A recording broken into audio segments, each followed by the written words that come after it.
Bino bye birooto n'amakulu gaabyo. Omuntu okuloota nnawolovu kitegeeza ki? Bakimbuuzizzaako nti nze namulabye ng'ali ku muti, abalala namulabye ng'ali ku mubiri gwange. Tukimanyi bulungi nti nnawolovu oba muyite chameleon, buli kifo w'atuuka akyusa kkala.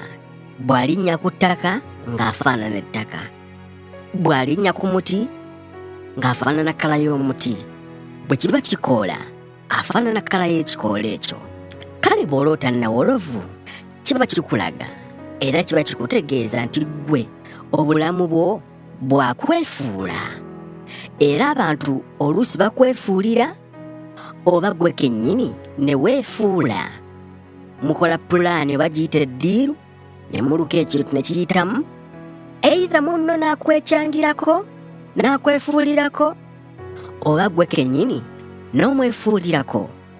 Kale kayinza okuba akabonero akakulaga nti woba olina ddiiru gy'oluka, munnoowo gw'okola naye oba gw'oluse naye olukwe ayinza okwefuulira.